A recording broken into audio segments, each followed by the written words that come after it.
안녕하세요. 박물관, 미술관, 도서관 다니는 박민호입니다. 오늘은 리움미술관에 왔어요. 먼저 야외 공간부터 둘러볼게요.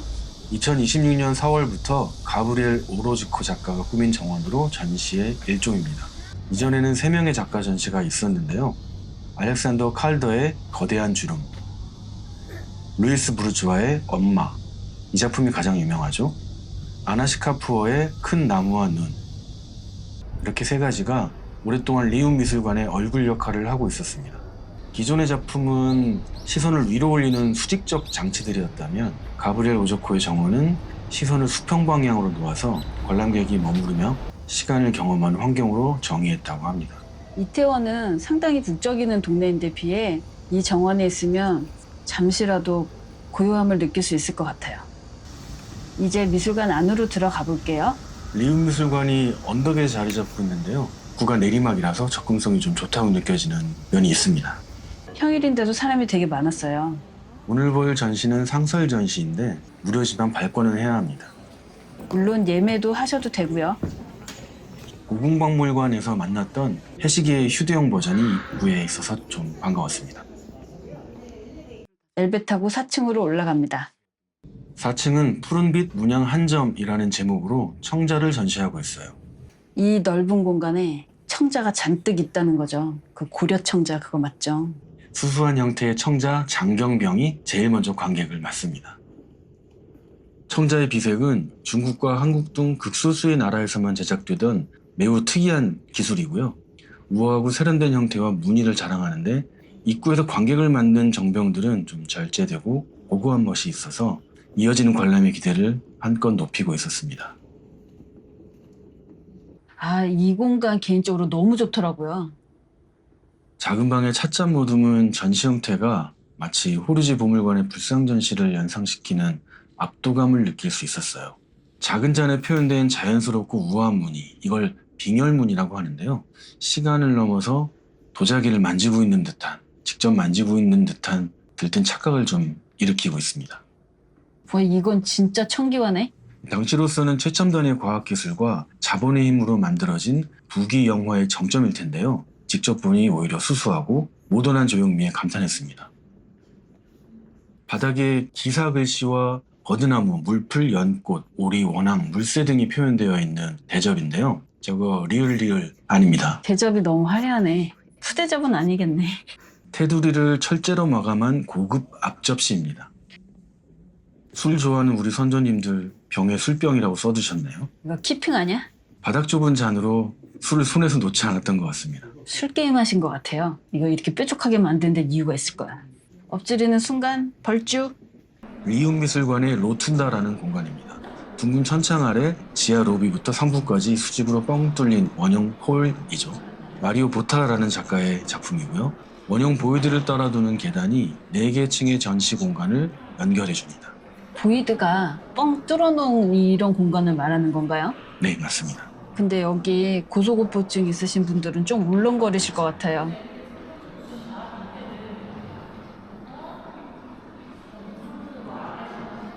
(3층은) 흰 빛의 여정이라는 이름으로 분청사기와 백자를 전시하고 있습니다. 백자로 만든 달 항아리는 위아래 반씩 빚어서 붙이는 방법으로 만들어지는데요.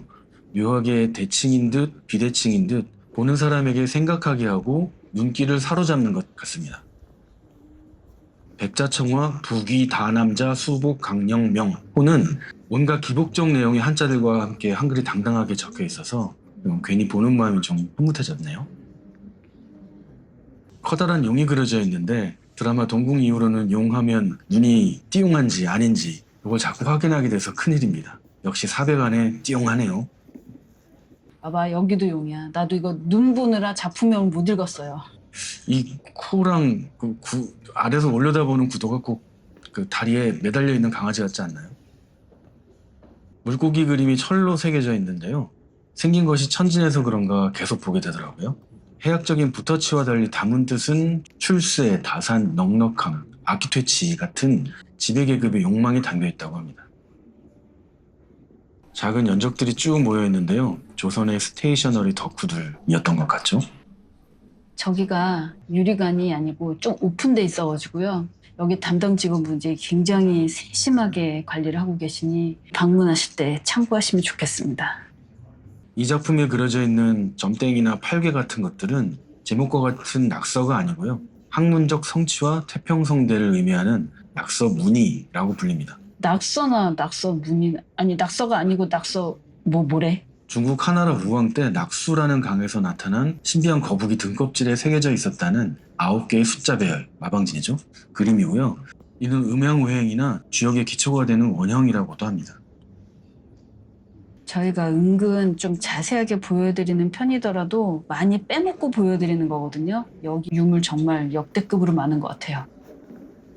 이 작품은 새끼줄이나 발을 형상화한 도장으로 찍어낸 점땡이 무늬의 병인데요. 도장으로 막 점을 찍어서 완성하고 관청에 납품하면 공산품으로서의 정규 규격과 하청업체의 성의를 효과적으로 표현했다고 볼 수 있다고 합니다.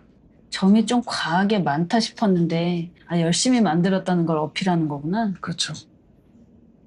이 작품은 가장 눈에 띄고 심플하고 우아한 분청사기 유물이었습니다. 이름에서 유추 가능하듯 모란 꽃봉오리 같아요. 분청사기 귀알문병입니다. 귀알문은 붓자국 무늬를 뜻하는 귀알기법을 의미합니다. 발음 난이도 이슈. 실제로는 붓이라기보다 집, 솔풀, 동물털, 돼지털 같은 것들을 묶어서 만든 굵고 뻣뻣한 풀붓을 사용했다고 합니다. 작가의 거친 손맛과 붓의 속도감이 잘 나타나서 소박하고 현대적인 아름다움이 느껴지죠. 효율적으로 빨리 제작하려는 욕망도 담겨 있습니다.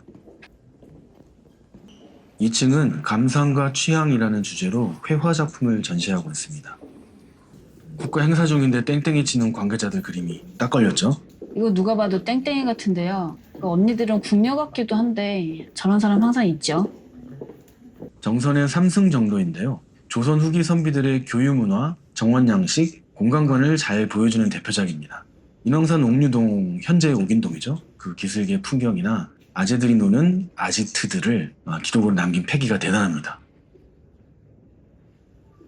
이 작품은 수평선 너머의 돛이 그간 한국화에서 못 보던 구도라서 놀라서 좀 담아봤습니다. 색감 때문인가 좀 우키우에가 생각이 많이 나더라고요. 특히 바다랑 그 하늘이 맞닿는 곳에 살짝 비치는 보색 대비? 최북 작가의 유국 후동도라는 그림인데요. 그윽하고 깊은 골짜기에서 나무가 섰고 들판이 차갑게 얼어붙었다라는 의미를 가지고 있습니다. 내려다보는 시선, 눈높이 시선, 그리고 위를 바라보는 시선이 다 담긴 삼원법이라는 기법으로 그려져 있는 그림입니다. 속세에서 버림받은 작가의 처지가 좀 투영됐다고도 하네요. 그런 것 치고는 저 노비를 너무 조그맣게 그렸는데요. 작가는 거대하고. 장승업의 이 작품 방황자 구산수도 삼원법을 사용했다고 합니다.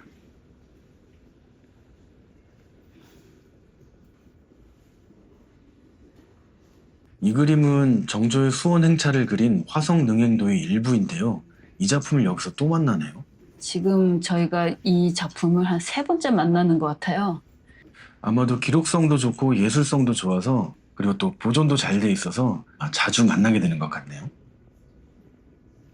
이 작품은 유리의 조명이 너무 킹받게 반사돼서요.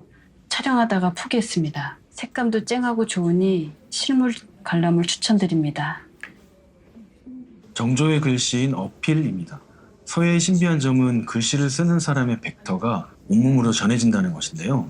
정조의 글씨에서는 뭔가 힘찬 기세와 일관된 리듬 또는 강박 같은 것이 느껴져서 좀 신기했습니다. 그런 느낌이 어필되었군요. 1층은 권위와 신앙, 화려함의 세계라는 주제로 불교 미술 등을 다루고 있습니다. 입구부터 화려하게 맞아주시죠? 이불성 오른손에 들고 있는 말린 개구리 같은 물건은요, 금강저라고 하는데 번뇌, 무지, 악마, 빌런 등을 깨부술 수 있는 아이템입니다. 입구부터 아주 살벌하죠? 삼국시대부터 조선시대까지의 불상들이 있습니다. 금동과 달리 은의 물성이 드러내는 우아함이 좀 눈길을 끌었던 은제 관세음 보살상입니다.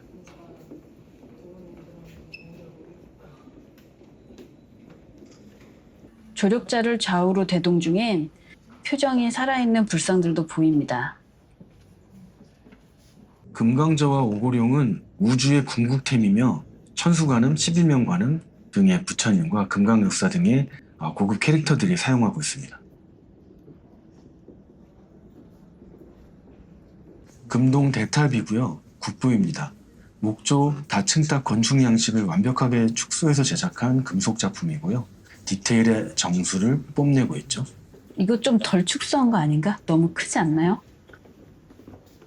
처마 끝에 있는 장식물들은 고궁이나 관아에 있던 잡상 같은 것들이 아니고요. 부정한 기운과 악귀를 쫓는 소리를 내는 풍탁입니다. 종 내부에 물고기 모양의 장식이 소리를 내죠. 목조탑이 많이 남지 않은 한국에서 그 목조탑의 원형을 가늠해 볼 수 있는 귀중한 유물입니다. 이 청동거울은 깃발을 들고 피리를 불며 북을 치고 노는 아이들의 모습이 담겨 있습니다. 그 당시에 이 비싼 거울에 위험 있는 그림이 아니고 이런 귀여운 일러스트라니. 거울 장식에 권위보단 아이들의 웃음소리가 담긴 것 같아서 따뜻한 유물이라고 생각했습니다. 이 빗은 통일신라 유물인데요. 정교한 장식에 감탄하면서 파손을 걱정하지 않고 몸단장을 할 수 있었던 빗 주인의 권력을 잠시 가늠해 보았습니다.